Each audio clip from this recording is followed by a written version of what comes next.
Hey, everyone. How are you doing? This is the Seven City Shoptalk Sports Show, broadcasting live from the beautiful state of Virginia to you all over the world, everyone there. We are ready and excited today. We have a guest on the show today, and I'm going to bring her in, Jacquie Franciulli from Wahoos 247. Of course, we got AB in the house. We may have a couple other hosts joining us as well, Mr. Chad Wood, but I'm ready to get this show started. But before we get started, we want to thank you for joining us another episode of our brand of dysfunctional camaraderie. And as of now, this shop is open. And as I said before, we have a guest, and I'm going to bring her on now. How are we doing today, Miss Jacquie Franciulli of Wahoos 247? How are you doing? I'm doing good. I'm just preparing for football season. It's finally time to actually see a game rather than just talk about practice. We're not going to be talking about practice very much anymore. Absolutely right. I'm telling you, we really appreciate you joining us today. And, as we always, talk about preseason and what to expect, we really want to get some of your expertise. Everyone, if you don't know, go check out Jacquie on Wahoos 247. Go ahead and get that subscription. She'll definitely is one of the top reporters here on the grounds on when it comes to UVA sports. And she's always right. So just remember that. I'll let my husband know that you said that too. Well, I could just from history. I mean, I'm 12 seasons in. You were at UVA for just to give some people a history about myself and you when it comes to UVA sports. You were with UVA with Scout in the Media, beginning yeah. with Scout Media and what was his name? Oh gosh, you worked with him at Scout. And before he left, he went to the news. Well, I was by myself Jamie, at Scout. is it Jamie? Jamie Oaks got 24/7. So There we was on, go. Jamie. Yeah, so Jamie was in 24/7, and then I was over at Scout during the last 2 years of Mike London's tenure Gotcha. as his coach, and then I left to cover the University of Florida for a few years, and then when Jamie left 24/7, I was moving back to Virginia, and then this job opened up, so then I'm back. I can't leave UVA. Even when I was at University of Florida, I always seem to be matched up with UVA, either covering the basketball team in Orlando when they face off against the Gators in the NCAA tournament, or I was covering them in the Orange Bowl when they faced off the Gators. So I can't escape UVA. That's right. I remember, and it was, what was it, when you were there, and then of course you went to Florida, and I had started back then as well, when you and Oaks were in the press box, and it's really cool, when you build your media relationships, you really have to trust someone, and because there's a lot of information that goes back and forth, within our community, and you just kind of have to be careful. And I really appreciate the trust and the opportunity to work with you, as well as with some of the other media professionals we talk with every time we see them on the beat. But yeah, everyone, go ahead and follow Jacquie. Give her a follow if you're not following her right now. But Wahoos 247 is where it's at. But we're getting ready to get this thing started. AB, are you there? AB, you ever met AB, Jacquie? Oh, she's on a call.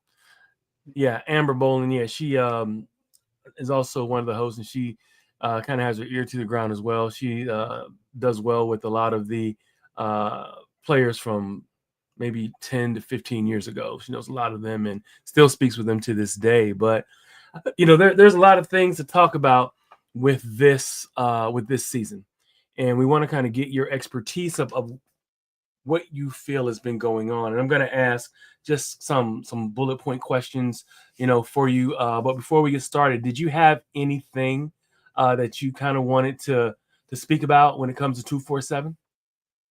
Yeah, for 247, I mean, we got a lot of stuff going on for us. I mean, we will have a special podcast next week during game week. We'll have both Drake Metcalf and Jason Hammond on the show. So we felt like the players needed to have their own voice previewing the season. So I got both of them on the show to talk a little bit about what it went through going through training camp, a little bit about the new faces, since those two guys are more of the veterans. Obviously, Drake's been in 2 years. Jason Hammond obviously has been around as well, was one of the high school recruits for Tony Elliott in his second class. I would even say first complete class for Tony Elliott.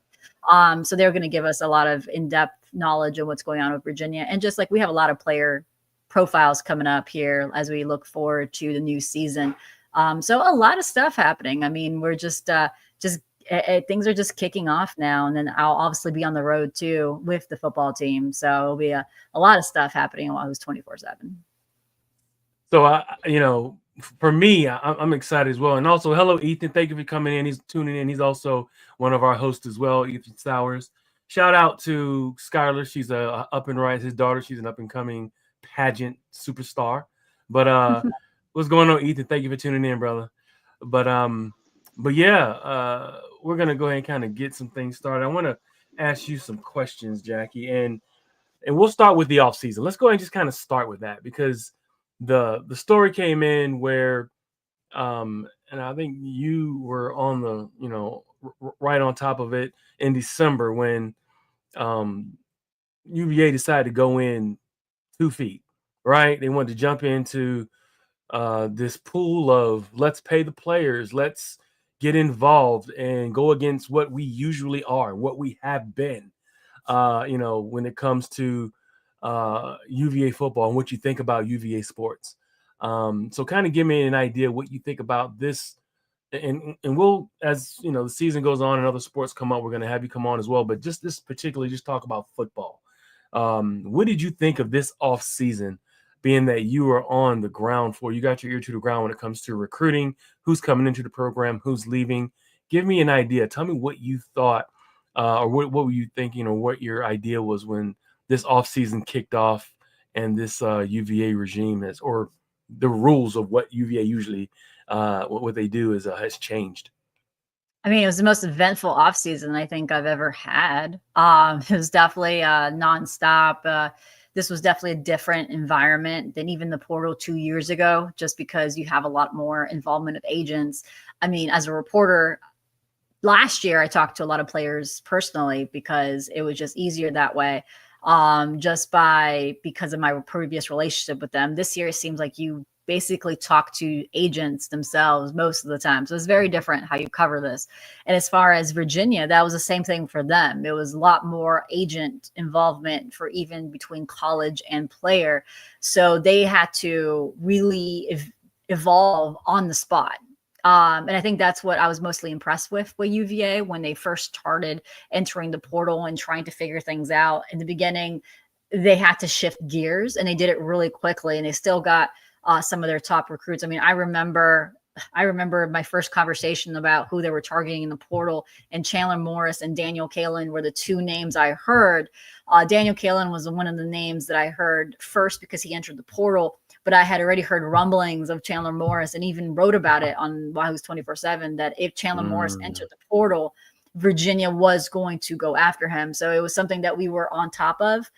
And they were the first two names, and they were among the first two that committed to Virginia. Also, Daniel Kalen committed in that first Sunday, along with Devin Neal.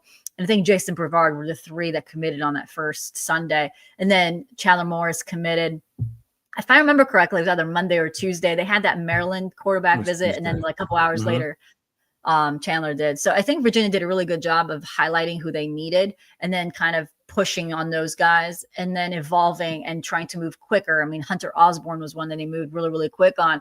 And you can kind of go down. Even, once Monroe Mills was hurt in the spring, they moved on very quickly, highlighting, guys like McKeelan Thomas and, then Wallabaugh and, going back and grabbing Wallace Unamba after they didn't get him in December and then heard that he might be going to portal and grabbed him the second time around.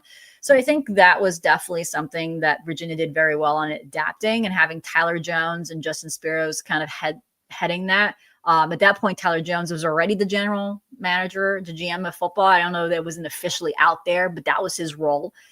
Cat Futures was still operating in the pre-House settlement era, so they were very involved in those negotiations. Obviously, Justin Spiros was headlining getting those guys on board. And then afterwards in the spring, he became the assistant general manager of football, although he was kind of doing that role as well. You can see the buy-in in that, obviously the donation financially you can see the buy-in just because of how much money they were able to use, but also the buy-in from other faculty, from admissions. I mean, one of the biggest things that you can see is that Mitchell Melton and Jaden Thomas were on hand after their national championship run, right? Because they both were playing a national title game, which means that they were going to come back to UVA after technically the deadline. So that means admissions was working with UVA, which is, I know a lot of UVA fans have always asked for, or have always had venting sessions with me because they didn't think UVA admissions worked with them. They are now. So I think when you see all that buy-in, you can kind of get why there's so much hope and positivity in a lot of different areas of the program right now. And I think you saw that this off season, where you saw the buy-in from the staff, you saw the buy-in from donors, you saw the buy-in from admissions. You're seeing, like, basically Tony Elliott was basically said, this is all the stuff that went wrong. This is all the stuff that we're going to give you so you have an opportunity to succeed. So that's where, like, you see all this expectation kind of put on this team because of how good the offseason was as far as buy-in in things that UVA generally didn't have buy-in in the last few years. So let me ask you this. You know, the numbers that's been floated around are maybe semi-confirmed. $30 million. Do you agree with that number, or is it higher a little bit? Or, you know, are you on board with thinking it was about that amount of money? Because that's a number that we've, you know, kind of threw around here and felt like it was pretty accurate. There was hardly any pushback. Is that a number you think that UVA football spent on NIL portal, everything? I mean, it wouldn't shock me that it was around the number, just from the individual numbers that I was hearing as things were being negotiated with certain players, when you saw the numbers in those individual players. So if you're telling me that's around, adding all of that numbers, it would be just shy of $30 million. And I would say that's pretty accurate considering the individual deals that I've heard. I think some of them in the NIL world, sometimes you get some overinflated numbers. So sometimes I'm always hesitant to say that this is the NIL deal, because I was just, you know, talking about a high school player today, and a one school source not connected to UVA was talking about how they were offering this much money, and the agent told me a whole different other number. So sometimes, you know, you just have to kind of take everything with a grain of salt when you're talking about NIL, because you're never going to get, it's not like the NFL where you see the contract details in those. But I would not be shocked that it was around that number, just because some of the numbers on some of those guys and what they were getting. And there was 50 new players. So I would not be shocked. It was between 25 and 30 million. Absolutely. So, you know, and I guess I'm gonna give Chris Graham and Scott German some, because that was their number. They were strong on and solid on. Give them some credit for that. But that was a number that they were definitely strong on. But I feel like you know, that number is typically what you're talking about of an SEC school, so to speak, or a Big Ten school. You know, when UVA is making that kind of commitment, you know, we're expecting. I would like to. Well, we don't know how to, like, I guess, expect big things. We expect better. You know, usually, you know, you're talking about some of those other schools. You know, you're really expecting for, you know, those teams to show out when you put out that kind of money. You know, we just want better right now. So, you know, I guess this is where they kind of lay the groundwork. Shout out to Tom Good Hines in the chat. Thank you for tuning in. Oh man, don't do that. He said legend. No, I'm just big love, my man. I appreciate it though. I'm just doing what I can do, my man. Thank you for tuning in, Tom. But yeah, when you see those kind of numbers, you know, especially when competing with the SEC and the Big Ten, you know, those are numbers that a lot of schools are putting out. So I'm really excited to see where this team goes. But what I'm going to do here is give Ethan an opportunity to ask you a question, Jacquie. Ethan, go ahead and ask Jacquie a question as well. Then AB, I'm going to come to you and see what question you have for Miss Franciulli. I think mine would be maybe two-part or two different questions. Would be as coaches are slowly starting to call for a cap on NIL deals, how much do you think that would balance college sports and specifically football? And then also, can you see if they start creating caps, will that affect star power over time? Kind of like when the NFL has their draft, and the higher round draft pick they are, the more money they make. Do you think that could come into play for high school recruits coming into college based off their star power? Yeah. So the hope is, and Carla Williams has said it a few times when we've spoken to her and those around UVA, is that if you have a cap or on NIL, theoretically, it means that you will have an ability to kind of even the playing field among all the teams. But I say a but because you still have third party NIL deals that are working a little bit on the side. So I don't know if that will even the playing field at all. That's even something that when we talked to Lo Davis and we did the story about Cap Futures moving on to the marketing company, more so as a marketing company, he even said that they're trying to figure out a way to get more deals and work on trying to get more sponsorships and companies for student athletes to kind of grow there. I don't know. I guess I'm a pessimist when it comes to NIL. I just don't. Now, when I say a pessimist to NIL, I just don't know if you're ever going to have an even playing field. I don't see that. I think it does help in certain things. I think a team can rebuild their roster a lot quicker, and even something along those lines. I think you'll see that. But I just think if you have the booster backing, or if you have, I mean, if you're in LA, you have so much more options for sponsorship deals. Or if you're in a market that has more national branding, you have more options in sponsorship deals. I mean, if you have a bigger alumni base, you have bigger options of sponsorship deals. If you're a smaller school, you do not have that much. So I don't know how much that would change things with the revenue cap because of those extras. There's always going to be those extras. I mean, even before NIL was a thing, there was those extras, right? That was something that was, like shake, wink, wink. All those things happened before the NIL thing happened. And I feel like there's always going to be a loophole for somebody in the recruiting space. Yeah, I could see it kind of moving towards the NFL as far as star power. I can see that. So something that I was actually talking to somebody on 24/7 today, we were talking about just covering high school recruitment, because a lot of different states have different rules when it comes to that, is that what are you going to do if the 5-star high school recruit is coming in and getting more money already than someone that's on the roster? With those extra third-party deals or what have you. And then they come in, and then someone who's making less money on your roster is now performing better than the guy who you thought was going to be starting as a freshman because of how much money you go. Then you have all this extra other stuff and other layers in there. So, which is very different than a pro scale, because this is every year. Like, you're also paying scholarships. So I don't know the answer to that, because it's so different, because you're dealing with unknown talent. Because yes, high school guys are good and you can evaluate them, but at the end of the day, they're unknown in the college landscape. So I don't know if that at that point is going to change much like the NFL as far as getting that scale down and star power. I just don't know, because high school going into college is just two different. You're also getting to different standards, different competition. So I don't know if that would be a full like apples to apples. Does that make sense? Absolutely. As my man Tom Goodhounds just said, NIL equals the wild, wild west for sure.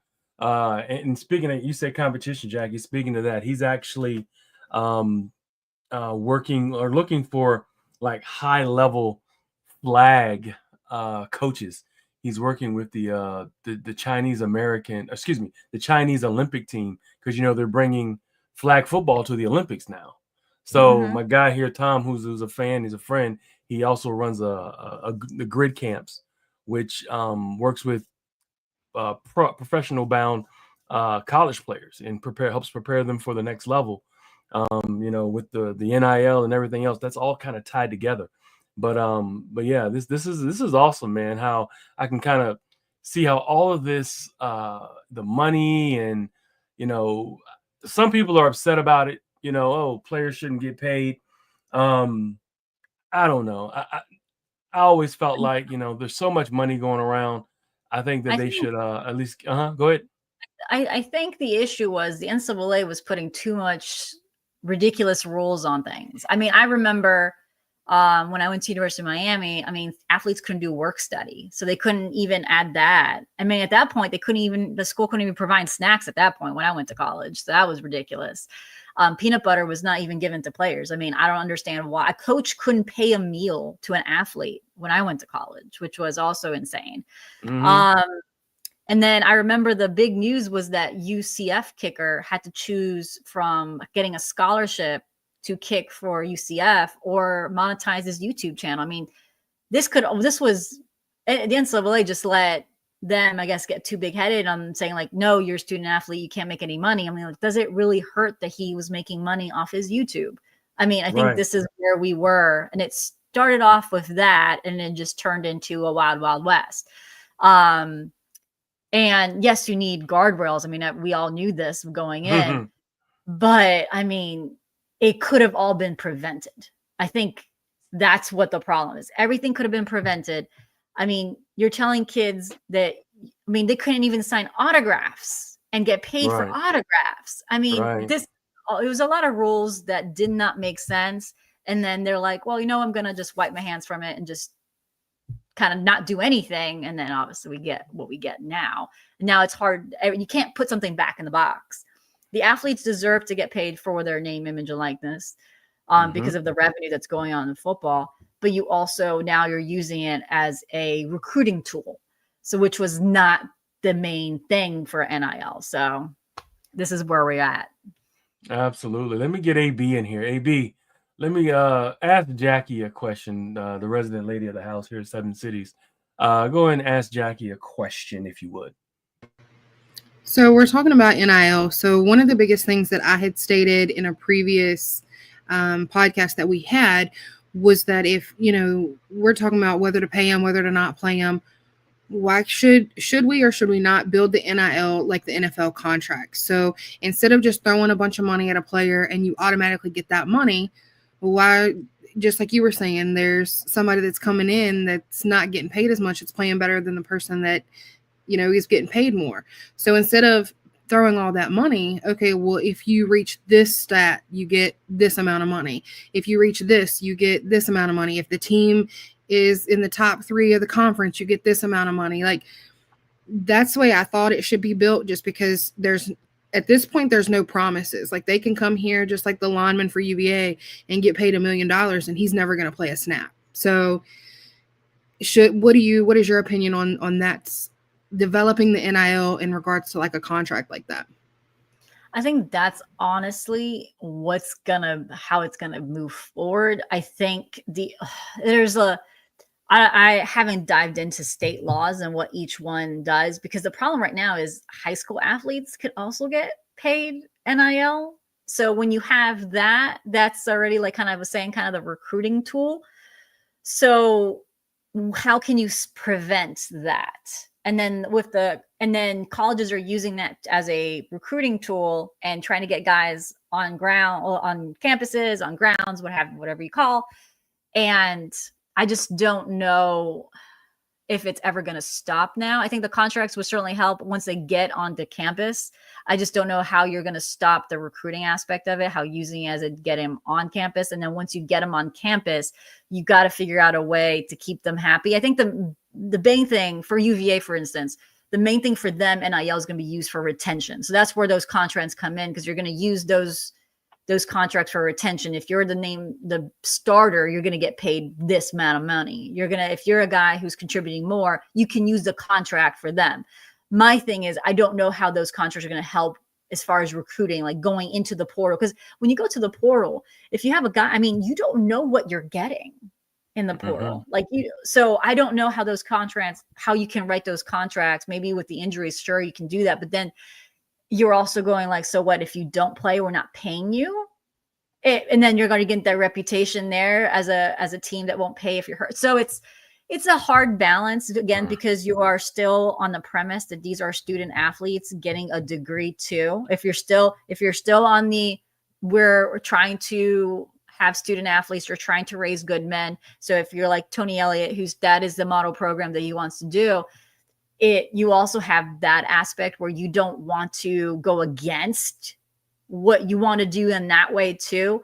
So I don't know if even having contracts will help with that as far as recruiting. Because my thing is, once they're on grounds, I think you can have a better leeway on what you can put in those contracts, especially with rev share.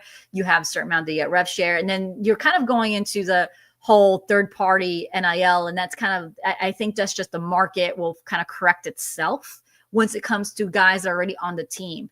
I just don't know how you can do those contracts before you even play a snap for that team, because you don't know. This is a gamble. I mean, Virginia going to the portal, getting all those portal guys, those are a gamble. Like, how are they going to assimilate into the culture? How are they going to fit into your scheme? You can watch film all you want, but this is like the guy, like coaches have said, the speed dating. How are you going to know until they get on ground? So you're already developing a contract. I mean, these guys are talking about contracts before they even visit. So you have to have a great contract before they even visit. So if you can't, so the only thing I would say is maybe you're going to have tighter rules for example, guys who sign a contract in December and go back in the portal in the spring and go to another school, or possibly that you probably have some bigger tighter contracts there. I think you're having right now you have a case with University of Miami, I believe right now, that's dealing with that right now. So that will certainly get precedence for future. I mean, everything is so unknown right now. So, and you're still having the NCAA still pushing the amateur side of things, and even the legal stuff. Like you're saying, Congress getting involved, Donald Trump getting involved. So too many people are trying to get involved and still trying to create this idea that these guys are student athletes and amateurs. So until that's settled too, you can't really move forward on moving to the NFL contract, because they're not employees. So if they're not employees, how can you negotiate this way? So it's a lot of stuff that's above my pay grade, to be fair, but it's a lot of questions that I know, talking to people, that these are the things that they're concerned about or in discussion about, and how do you move forward? And you have to answer those questions before you even go to the other things. Wow. Yeah. And I can tell you, like Tom is also saying, he said, try to mirror. He said that'd be a good start to structure some of the things like a little bit like the NFL. That would probably help as well. But my man James here, also, who is a loyal listener, also is involved with the Charlottesville community with UVA as well. He says, have you guys read that some universities are having to cut out their Olympic sports like track and swimming because football, basketball are consuming athletic department funds? UVA ended its diving team as an example. Have you heard anything about that, Jackie? Yeah, I mean, that's something that's in consideration across the country in different programs. And that was one of the dangers. The one thing that right now I know that is in consideration is Title IX. Because there is current court cases right now, or at least people who are trying to follow a suit about, is rev sharing putting most of your money into football and men's basketball against Title IX, because then you're not putting the same amount into women's sports. So there's, again, going to this area of NIL in an amateur setting, and then not calling them employees, and then having all these other things like Title IX involved. I mean, it's complicated. And I feel like because this was hodgepodge together and pushed forward, we're in this mess. Every year is different. I mean, I joked with Tony Elliott at a few press conferences. I'm like, hey, this is new this year. How are you handling it? Or I'm like, hey, it's going to change in July. What's your plan A, B, or C? Because you have no idea what's going to happen. You don't even know how big your roster is going to be able to be in September, because the House settlement hasn't passed. So it's, and until you can understand how Title IX affects it, you're not going to know. And then at the end of the day, these athletic departments are going to have to figure out how to fund those other schools and still pay other sports and still pay for the athletes, because it's a separate pot. I think a lot of people assume that university, everything's in one pot, but it's not. You have several different things. You have you have endowments, which I think there's a lot of different, like, again, I don't know the exact way to how it works in each school is different. And plus, if you're a public institution or private institution, that's also very different. So that's a whole different pot and how you can handle that. And then there's obviously people donate to what they want to donate. If you are going to Virginia, you can donate just for the basketball team, just for the football team. So UVA is in a better spot in that regards because they have a really loyal donor base for certain sports, but that's not the case in other programs. Like I know Virginia has, a loyal lacrosse base. Virginia has a loyal donor base for baseball. That is not the case in other programs around the country. So they're having to scramble to fully fund those sports because a lot of that money is now going back to football. Right. Well, shout out to Aaron, and I got a comment from him to read as well, but this is from James referring to what you were just saying. He says, I'm an NIL fan, excuse me. I can't figure out how a program like UVA can keep paying $30 million a year based on donations. Maybe TV money is a source of ongoing funds. Otherwise, I don't know if folks are guaranteed to keep donating at that level. That's fair. That's fair to say. Unless we're, typically like, somewhere in the SEC, they'll get that consistently every year. But, will UVA continue to get that kind of funds? I'm not sure. And of course, Aaron is saying, he says, I believe players should be paid, but there should be a salary cap for each college in the country. He said he also believes there should be caps on freshmen to senior to try to encourage kids to graduate. That's a theory as well, or an idea as well. That's good. I mean, like Tom said, or like anyone saying, it's the Wild Wild West right now. But let me go ahead and get C Wood in here. I want him to also ask you a question. C Wood, are you there, buddy?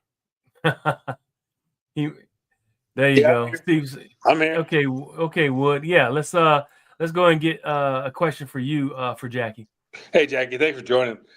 The main thing is Cam Robinson. Do you have a timeline that you can actually speak on of his injury? And also, the NIL we spend on football, I know you probably can't throw an exact number out, but are the outrageous numbers we've heard somewhat true? And so by the way, Jackie, Chad is a high school coach as well. Not to cut you off, Jackie, but Chad is a high school coach out there in Central Virginia as well. So tell your school, Wood. Throw it out there. Western Elmore. Okay, there you go. He coaches there. I saw the shirt. Oh, okay, cool. I'm out in Louisa, so not too far. We'll see you on Halloween. Yes. I'm part of the PTA. We might try to do something with Trevilian's elementary PTA, so we might have something for that game. But anyways, a little shout out for the fundraising for our PTA. There we go. So for Cam Robinson, so when I first reported on the injury, they only had really said missed a few games. And it kind of changed from a timeline. So I had 3 separate sources giving me different games as coming back. And I think, and when I went back after Tony Elliott's press conference where he confirmed that they're going to missing a few games, it's kind of like, we hope he'll come back by the ACC opener, which is Stanford. That's kind of like the hope of when he can come back. I think a lot of people expect, hopefully Florida State is when I've heard a lot of them. But again, this is all about pain tolerance, how he recovers from the surgery and rehab and conditioning. But that is usually what the timeline. I feel like most people agree that it'll probably be FSU.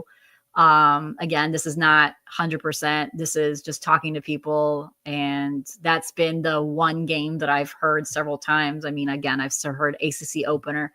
But FSU is usually when the only thing I've been told is not a long-term injury. And I was stressed a lot when we first reported it.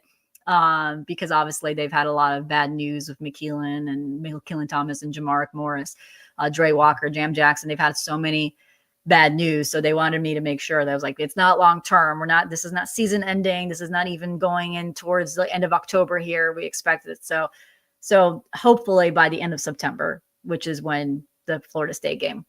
And like I touched on with the NIL, I mean, UVA was playing. I mean, I think just talking to people around 24/7. I mean, it was funny. I was getting calls from the national guys and them saying like, "Hey, UVA's, they're playing ball here. They're probably one of the most talked about teams when they're discussing." I mean, Chris Hummer was calling me all the time. Hey, UVA's involved with this player. UVA's making the highest bid with this player. So that was something that was noted among our national reporters, that UVA was involved highly when it was discussed to some of the top transfer portal targets for them, and that there were realistic options. I mean, we saw that. I know it was said it was like 25, 30 million there. I mean, that number is what I've heard from other sources, not for anyone that's talking to me. But the only thing is, I know certain numbers, and it wouldn't shock me if it was a high number just by going through individuals. But yeah, I mean, I will just say that UVA played the game. They were there. They were among the highest bidders for several of the athletes, and they were beating SEC schools. So we can say that UVA was doing well, and obviously the numbers were about what you think. Speaking of that, remember Dion, threw that statement out there, which pretty much, in my opinion, it actually raised the profile of UVA. Yeah, that was the best. That was the best public relations thing for UVA I've ever seen, and it was for free. So thanks, Right. Deion Sanders. Right. I loved what Adam Mims. I mean, Adam Mims played off of it right away.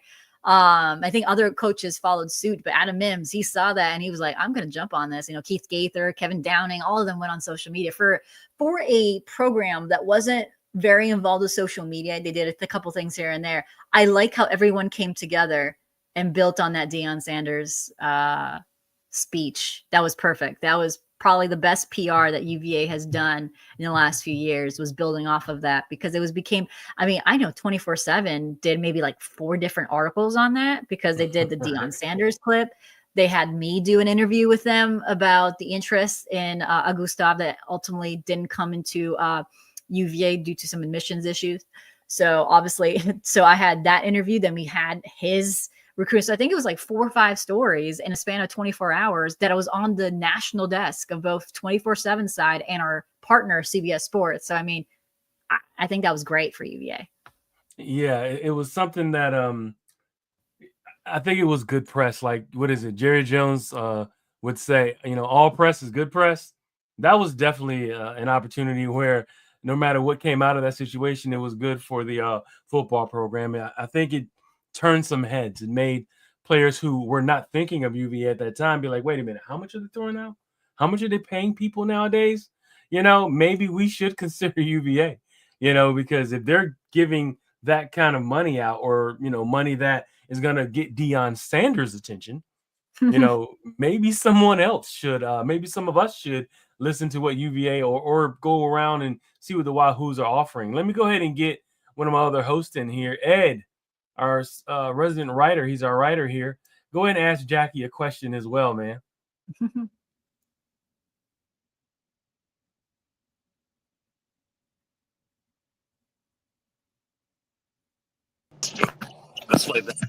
Okay. Oh, let me reposition the phone. Then I'm He's my new mic. to the internet. Sorry, guys. I had it sort of ties in with the Cam Robinson situation, not specifically him, but with regard to injuries and overall health. How much do schools know about a player before we start talking NIL or scholarships? Yeah, I mean, they know a lot about the players. I mean, they do talk to coaches. They talk to their former coaches. They talk to like if Cam Ross they talk to his former coaches at JMU. They talk to them at UConn. When you're talking about Monroe Mills, they talk to him about Louisville. They know Devin Neal. They talk to him about Louisville. So you get that background track. And sometimes you do, when you're on your visits, you might, I know I talked to one of the players who didn't go quite through a physical, but he did, get his height, weight. His height checked, he was weighted. They probably do a couple of little things here and there to kind of see his agility. So they do get a good background on the guy. I mean, if they have an injury, they do get the latest on their recovery. I mean, everything is pretty much there in black and white. Now there's still certain gambles that you take on a player that has had an injury in the past. I mean, that's with everything. You are taking a gamble in the portal. I think that's something where I think people need to realize that if you're going after, that's why I always say that building teams off the portal is not sustainable for any program, because there's a reason why certain guys are in the portal. Either there's a coaching change, a scheme change, sure, or change of scenery, but sometimes it's just because they didn't get up the depth chart in their team, so they're trying to go out on the depth chart in another team. So, or there's an injury that derailed their career and they're trying to look for a fresh start, which is something that has happened, and some guys blossom in the next place. So there is a gamble when you deal with the portal. And that's why I always think it's not sustainable. But Virginia does do all the background. I mean, all the teams do their background check on the guys, just not. That's why sometimes I know certain guys, they're going to go into the portal and the relationships are already started. I mean, that happens. I mean, I'm not going to say it doesn't happen. I mean, guys have gone into the portal and committed within an hour. I mean, what happens behind the scenes. But there are some cases where you don't see an offer extended publicly or an offer extended right away, because there's a lot of checks that you're doing. I mean, I know Virginia had guys on grounds for visits and they didn't offer because they weighed them or they saw their height and what they saw on film and what they saw, what the stats were on their, given to them when they saw them in person. They weren't as tall as they expected. Their frame was a little different. They were smaller.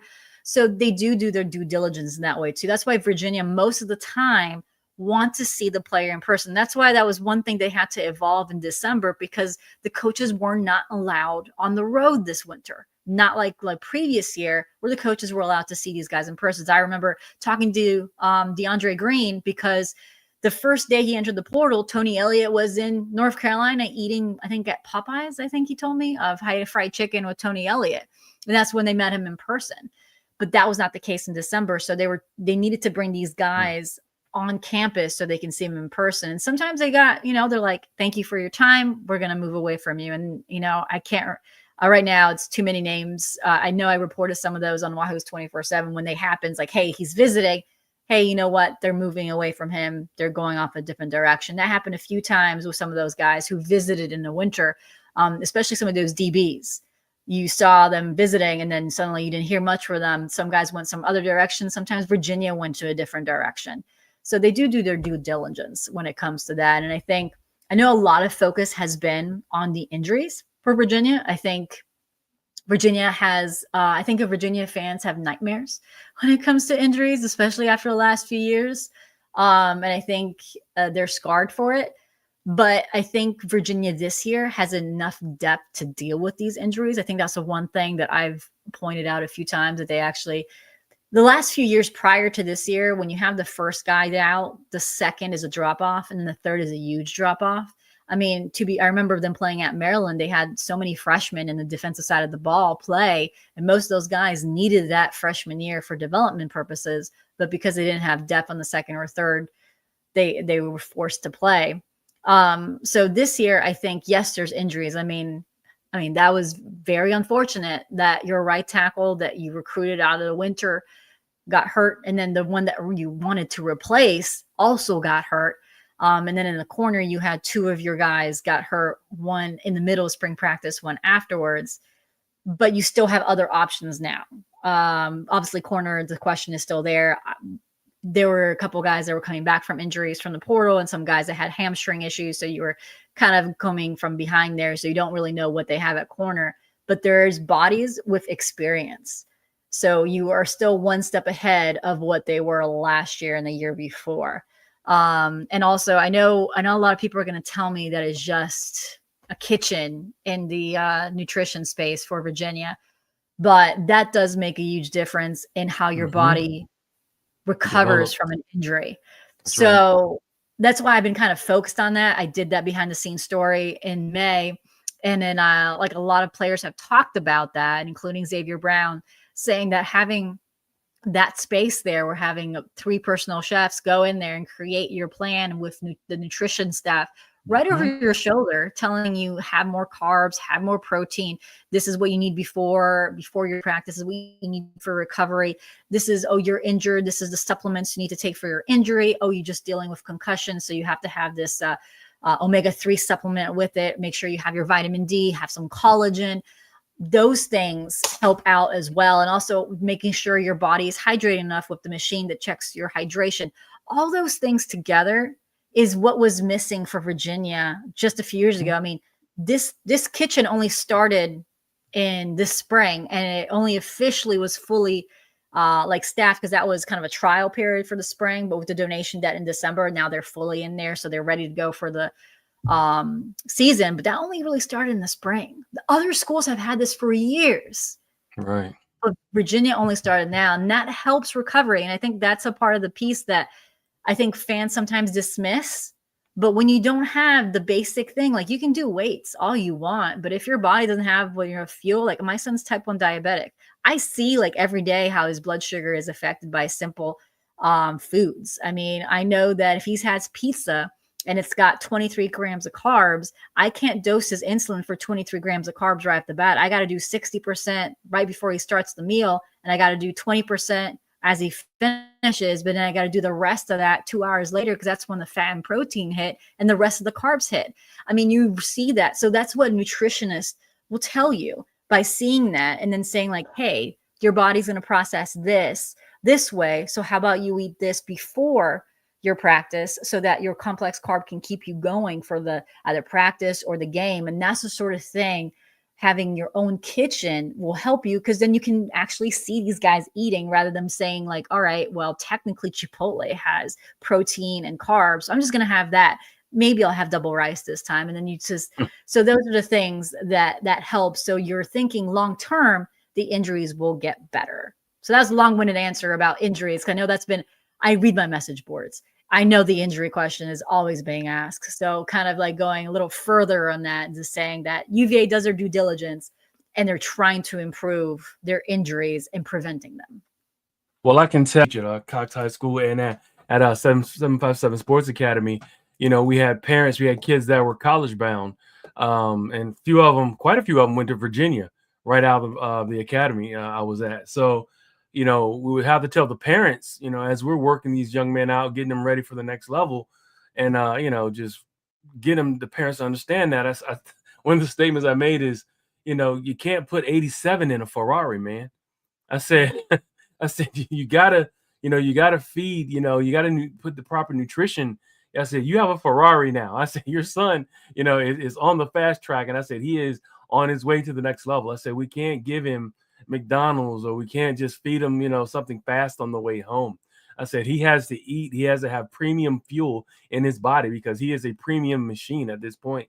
And, we're going to have to, start doing that moving forward. So I understand exactly what you were saying when you're making that statement. And I want to say Coach Elliott, actually, when he first got hired, I think it was after his first year, he had said something about it. And, yes, and he didn't have the resources.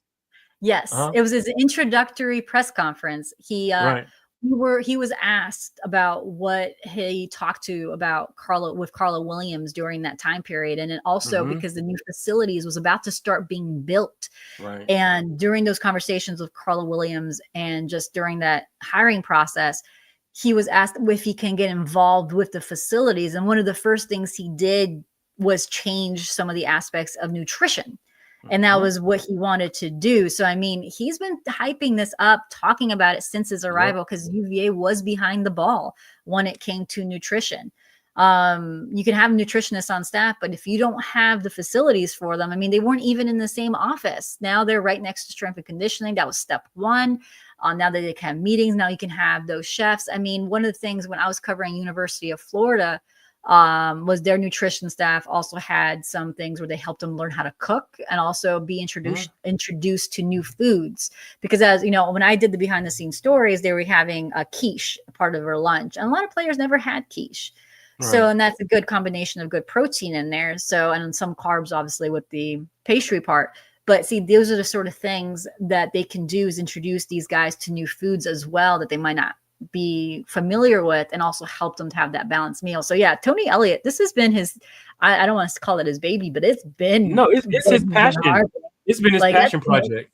Yes. So he finally gets to see it. So you're hoping long-term this will help Virginia prevent injuries, but just mostly recover from injuries better. Because I think that's the one thing. If you can't if you don't have the right supplements and the right meals, you're going to have an injury again, right? Your body needs the fuel to improve. That's right. So let me ask you this. Speaking of injuries, we're on that. Of course, Monroe Mills is out for the year. Who else is out for the year? Possibly impact important player. So yeah, Monroe Mills, Jam Jackson. So Dre Walker, they have been shy of saying that he's out for the year, because they say like he can possibly come back and kind of redshirt the year, because if they go into bowl, they might play. But the man tore his ACL in May, so I don't know like the timeline for an ACL. Generally, you would say out for the year, but my sources have, and even Tony Elliott has not said he's out for the year. But I mean, it's a tore ACL, so you can kind of assume that he's long term. McKeelan Thomas is one where I heard initially that he was out for the year, but UVA doesn't want to say that he's out for the year, and they're hopeful that he can possibly come back. I mean, he might be like a November guy. But again, once you're out for a while with a fracture on your foot, you also have conditioning and game conditioning. I just don't know when you have a lineman, a big guy like that, if you're going to be ready conditioning wise coming back in the middle to the end of the season. So I put an asterisk on that one just because they're not saying out for the season, but I'm just rationally thinking of the timeline of an injury like that. Trying to think. Most of the guys obviously Cam Robinson, I think probably by the end of September or beginning of October, probably most likely FSU game, will be back. Stevie Bracey should be back by the beginning of the season. Trail Harris should be ready by kickoff. Trying to think of any other injuries. The cornerbacks are all coming back, like Donovan Platt, Emmanuel Carnley should all be coming back. Antonio Clary should be the end of August is when they expect him to back to practice. Gosh, I'm trying to think of who else I'm missing. Christian Charles should be back within this week with a calf injury, so he's going to be back. Trying to think. Tyshawn Wyatt is already playing. So he was playing right guard during last practice, I believe. Trying to think if there's anyone else off the top of my head. Mekhi Buchanan should be coming back in the next few weeks. Tony Elliott was saying most of the guys that have been out that are not some of the long-term injuries were just doing some bruises and mostly camp-related stuff like hamstrings and stuff like Sedarian Harrison. So they picture those guys coming back. So I think the really only big losses were those two offensive tackles and the two corners. Everyone else should be coming back at some point this season as far. At least this year we have the injury reports from the ACC. So at least that will be good. So that's so Dre Walker, Jam Jackson, McKeelan Thomas, and Monroe Mills. Yeah, Okay. out of the top of my head, I think those are the long term.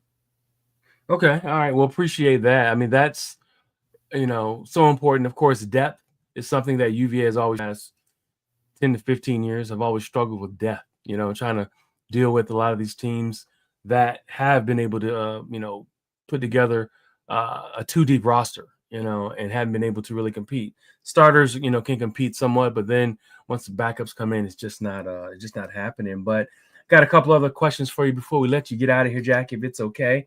But Amber and a few of us, we came up with some of these questions. So, and these will be rapid fire. Okay. Okay. Most surprised. What player will you think we will be most surprised by? I don't know if it's surprising because everyone's been pumping him up, but Cam Ross. I mean, everyone's been pumping him up a little bit during the training camp, but I would say Cam Ross would be surprising for Virginia just because I don't think he was hyped up coming in from the portal, but I think he's definitely impressing people. Okay. All right. And he's a slot receiver from JMU. He's very quick. Would you liken him to Malik Washington? I hate comparing players, especially with someone who had a reputation of Malik Washington at Virginia. I think it's going to be very productive for Virginia, especially on special teams. I can see him finally getting Virginia to move the ball as a returner there. So I know Keith Gaither is really excited about him. Well, remember when we were out there a couple weeks ago and, they're doing the kickoffs like, oh, man, will I get to see a kickoff? And I think they had him switch out if you remember, he was there, and I was like, all right, we're gonna see him return, and then at the last moment, they switched him out and put somebody else, and I was like, oh, that's crap. And then they made us leave. That's cold. That was cold. Yeah, it was. I was like, oh, I'm going to see him return. Also, what do you think will be the most, if there's something disappointing for this year, what do you think something that could possibly disappoint? I mean, if they don't make a bowl game, I mean, I think even Okay. 6 wins. I think even making 6 wins, I think some will be disappointed. Although a program that hasn't gone to a bowl game in a while, I think a bowl game is great. But I think the fan base expectation is 7 or 8 wins right now because of the schedule. Although I can go on a tirade about how you can't have a preseason rankings anymore because of the portal, and how can you judge a team with 50 new players? I don't know how you can do that. But yeah, I think it sounds like they kind of sound like an echo of what I said last week. Yeah, I mean, everyone's like, oh, it's the easiest schedule. I'm like, how do you know? Like, how do you know? There's so many new faces on this team. It's like with I picked UVA to finish 8th in the ACC, and even then I had an asterisk. I was like, I don't know what's going to happen. There are 50 new players, so it's a whole different tirade. That's what I was saying too, with like people coming in just because they may have only been an okay player over here. In the UVA system, they might be an even worse player, or they might be an even better player. Like, judging a player by what they've done at a certain school, I just don't think can transition over to somewhere else, because it may have been a relationship problem between the coach. They just may not have fit the program. So I think that there is no preseason anymore. You can't judge it before until they start. Yep. No, I hear you. I didn't like doing my preseason rankings. I was like, I don't know who these teams are. Like, I can make an educated guess, but how educated can I be if their players playing? Either he's hurt and he hasn't played in a while, or he's playing for a whole new system, new coach. Like, how can I grade him? And he's playing with a whole different new line, whole different new wide receiver group. How can I judge him? Yeah, totally understand. And we'll roll right into record prediction. You kind of gave a little bit of it there, but yeah, I think it's going to be. I have them at 7 or 8 wins, probably more inching towards 7. Hey, she's riding with us, Ed and AB. I had him at 8 wins. I just felt like there are going to be some really tough games, but I think the advent of having a 2 deep defensive line rotation and being able to stop the run, and then if you can stop the run, you can give Coach Rudd an opportunity to send some of those exotic blitzes, get some turnovers, get some sacks, give it the defense an opportunity to be a difference maker, which they haven't had that since Rudd's first year, where the defense was, a difference making defense.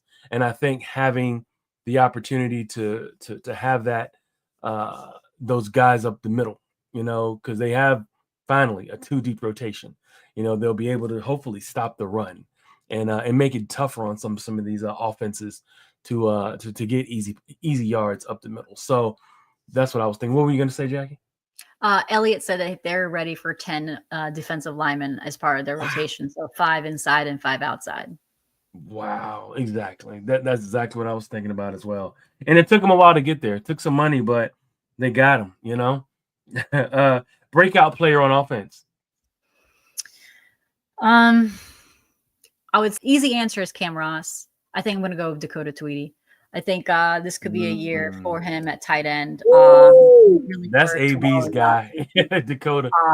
I think Dakota Tweedy will be my breakout guy. Trell Harris is another guy who can be kind of underrated because of his injury last year. I had him as my breakout last year. And if he wasn't hurt, I think he would have been the breakout star. I think I had him as a leading receiver last year. And I think if he didn't get hurt, he would have been up there. But yeah, I think Dakota Tweedy is that breakout kid. I mean, he's going to show off at tight end, I think. Well, and you said Trell. Trell looks great. He looks special. Just gotta stay healthy. Just gotta stay healthy.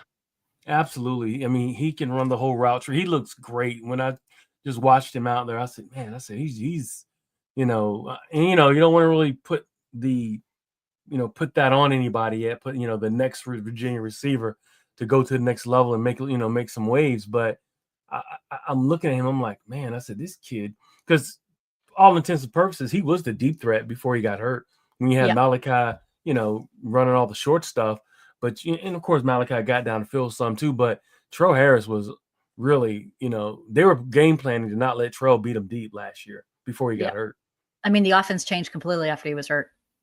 Absolutely. That's right. He wasn't taking the top off of defense anymore. So defense, breakout player on defense. Fisher Kamek on the edge. Defensive end. I think he's the one that I would watch out for. I think he's going to be one that could create finally some pressure up front. So I think there's a number of guys on defense. This is actually, I got asked this earlier today, actually. And I was like, there's a number of guys on defense, but I think Fisher Kamek, just because of everybody wanting to get to the quarterback, I think he'll be the breakout kid. What is he? 6'6", 6'7"? What is he? Yeah, him and Billy Kudelka are very big human beings. Yeah. I mean, you figure, and I don't want to put him in this put any pressure, but somebody like Chris Canty, we did see him. He came up that weekend as well. You saw Chris walk through the tunnel. So that is a large human being, and trying to throw over, a defensive end. I think it's just like Snowden. Remember when Snowden was here, when Charles was here, he made it difficult. He was a very good pass rusher for UVA, but he made it difficult for quarterbacks to throw on his side, to throw over him, throw the short passes in particular. If you got two guys like that, it just adds a level of pressure that UVA hasn't had, especially if you can double that up, maybe, oppose them on each side of a defense. And then you got the guys, the pluggers, the gap stuffers up front. It just makes things a little, not a little, a lot more difficult for an offense to operate. But, I feel like, I'm really excited about the program and kind of where everything is going, from, being able to have the NIL. I think Virginia has finally, I made the statement, and I'll continue to make the statement, and this is before December. I said, is Virginia ready to sell their souls to the football gods? And the answer is yes. They really wanted to get into the world of big time football. And we're going to see, we're going to see all of this and see how it happens. But before we go, I want to ask AB, well, what do you have for Jackie before we get out of here? Well, I just think it's crazy because she literally she has mirrored everything that I have said. So it's pretty cool to actually hear that. Dakota Twitty is my breakout player of the year, in my opinion. And then we've been kind of on the same page on a lot of things. So I guess my next question would be, what do you think? The very last question I have is, what would you think the upset of the year game would be for us? If there is one, yeah. Well, kind of hard for me to say upset because I don't know how good some of these teams are. So they could be upset in my mind preseason, like Florida State, but are they going to be the Florida State from last year? Because of the history around Florida, just because covering UVA, I always expect them to beat a team that no one expects them to. Like UNC on the road 2 years ago. And Pitt last year. They beat Pitt last year. Although I chose UVA over Pitt in my prediction. I would say Florida State is the game where I'm like, it's a Friday night game. I'm not sold on Castellanos at Florida State. I would say that is one of the games. I mean, I don't know how good UNC is. So I can also say at Chapel Hill, UNC, because UVA always plays well against UNC. But Florida State would be the classic upset, I would say, going into the season. I think anyone would say them beating Florida State would be a very big upset. I just think FSU is they haven't had discipline in the last few years. Yeah. So, and they're also getting a lot of new pieces. So until that coaching staff can prove that they can create a disciplined team, when you play on the road and a short week, you're going to have me question them. So I can see UVA sneaking that one. That is awesome. And that'd be great. Of course, we're going to see and hear every, highlight of that Florida State win, or UVA beating Florida State, got that big win over them back in the day when Warwick Dunn fumbled on the goal line. We're going to see that all over the place. So I'm excited for that. And Let me come to you, Ed. What would you like to ask Jackie before we get out of here? Oh wait, I want to know what 8B said. Oh. What's her upset? Because we were on the same wavelength. I'm curious. What's hers? What's your upset? Okay. So mine actually was going to be, I gotta find it. I started on my list somewhere. I actually said FSU. And then my other win would have been Tech. So depending on how Tech goes, that's an upset for us. So. Yeah. I've refused to predict that game now. I've been snake bitten. I don't want to do that again. Stay away from it. Yeah, that's a game that that we go in feeling positive, but something happens. Let me come to you, Ed. Give me your opinion as well, or ask Jackie some questions, or ask her questions. I have the same opinion as far as Florida State. I think that's one game that can go either way, and I think what was the other game? I think was it NC State? Yeah. I mean, usually we don't play well against NC State. Well, we haven't played well against a lot of people recently, but NC State for some reason gives us more trouble than other teams. Is there I wanted to ask about the Miami Wisconsin deal. Has there been anything since June on that? I keep looking and I don't see any recent reports since like end of June. No, I haven't seen anything new yet. That's actually what, like I mentioned, like that's something that will help determine how contracts will be kind of signed, kind of moving forward because of that. So no, there's nothing, and I don't know when they're gonna make any sort of decision on that. Well, I can tell you, it's been a great show. I mean, I'm looking forward to this year. Of course, this weekend we actually do have college football starting, and it's not week. I thought usually it's week 0. Now it's week 1. So they've done away with week 0. So this is officially week 1 of college football. So make sure you tune in on Saturday, and away we go. With that. But right now, I got to thank the mighty Jacquie Franciulli for coming onto the show and blessing us with some information, valuable information, based off of University of Virginia football. And we're gonna have to get you on a little bit more and get some more of your predictions. I really like this. Sounds like you and AB are on the same wavelength. Y'all are from the same tribe, so sounds like y'all got it going on. When y'all think the same way here. But yeah, I want to also thank all of my hosts for coming on here. Ethan and Chad had a scoot, but we want to thank all of you for hanging out. Anything you want to say, Jackie, before we close it out? Now I'm just excited for this season to get going. I feel like I've been talking about this season forever because the portal seems to kind of extend the football season. So I'm just looking forward to see how these new pieces play together, so we don't have to stop, so we can stop talking about it. So, and then, just head over to Wahoos 24/7. We've got all the coverage going into the season. And then recruiting kind of picks up again because of the way the portal kind of changed. They had a longer extended dead period. So July there was no more of those July cook-offs or those big recruiting events at the end of July. So that's why you haven't really heard much about recruiting. So recruiting is going to pick up as soon as the coaches can go on the road and you see high school games start kicking off again. So you're going to see UVA be a little bit more aggressive with some positions in 2026. And obviously you're never too late, never too early to start with 2027 or 2028. So a lot of stuff is going to be going on in the next few weeks. Speaking of that, there's been a noticeable uptick in University of Virginia in-state recruiting before we get out of here. If you want to give us just a quick snippet of the recruiting, Virginia, because Virginia has notoriously been ridiculed for not getting in-state athletes, high school athletes. Please just inform the listeners out here who really give Virginia a hard time, and give me an idea and tell me what you see on your end when it comes to recruiting in-state high school.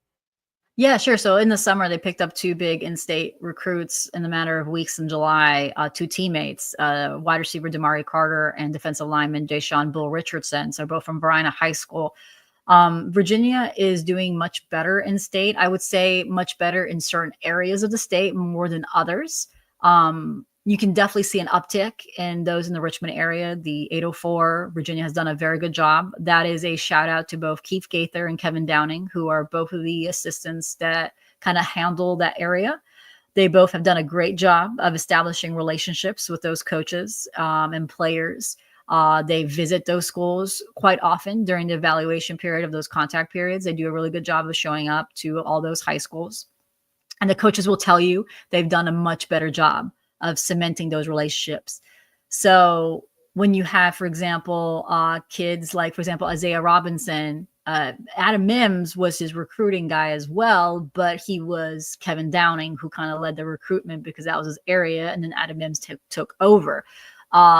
Same goes with, Dylan Newton Short. Same goes with Montino Williams. Like all these guys in the Richmond area start off with both Downing and Gaither, and then they move on to recruiter in their position. So those two have done a really good job in the 804. And you've seen that if you look down in in Virginia's rosters, you see a lot of Richmond guys now. I think Montino Williams is going to be someone who's a very underrated kid. I mean, I remember seeing him in Highland Springs before the heat got to him and he had to stop his college showcase. I mean, Georgia was keeping an eye on him. So I think Virginia did a really good job really evaluating him.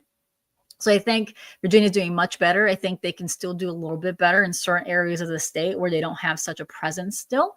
I mean, obviously you're going to compete with Virginia Tech when you go into the southwest of Virginia. And obviously 757 is an area where they still struggle, but I mean, they still got Anthony Britton. That was a Des Kitchings find, by the way. I think I always hear Des Kitchings doesn't do much of recruiting, but he was recruited by Des Kitchings and then taken over by Kevin Downing. So that was the other case but Des Kitchings, if you go through this roster, there's a lot of Des Kitchings' hand on this. Like Malik Washington was Des Kitchings who led that recruitment as well. So I know Des Kitchings get a lot of hate by fans, but he does lead a lot in these recruitments as well. It does have a lot of connections around, especially in the Southeast. So you do see that connection there. And he was the one that saw Anthony Britton. But yeah, no, I think they've done a much better job. I think they need to win. Like that's the one thing in state when I talk to kids. I know today I covered Savion Hyder's commitment to Michigan since I live in Louisa. So I helped out 24/7. And I know that's a guy that obviously everyone would want to keep in state.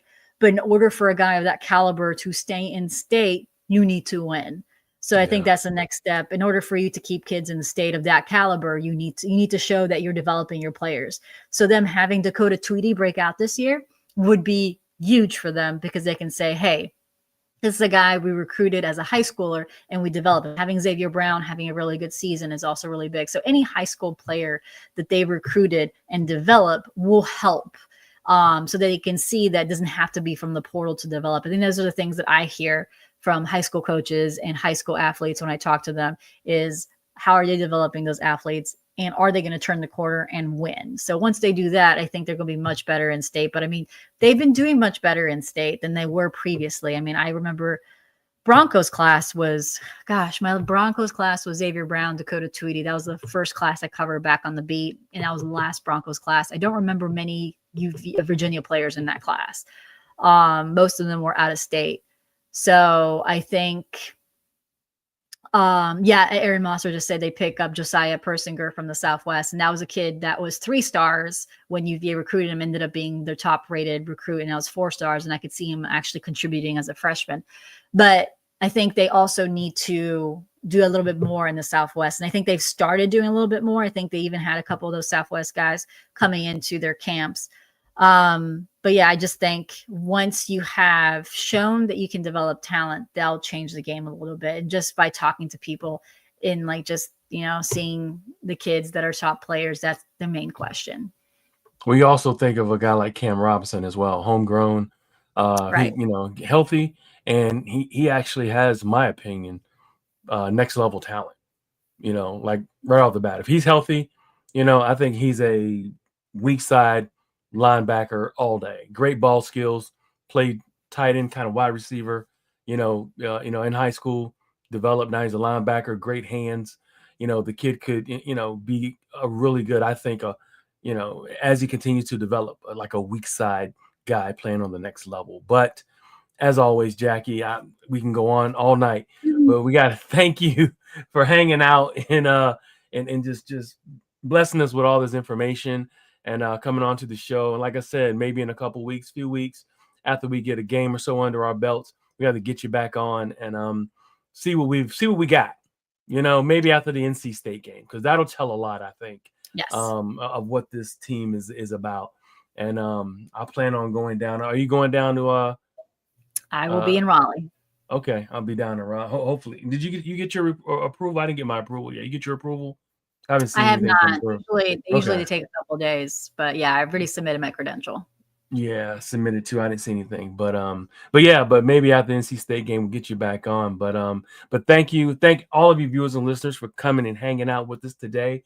But we got to get out of here. But as of now, this shop is closed. Thank you guys. It's been a great day. Look forward to seeing you guys next week. And college football's back. Let's go.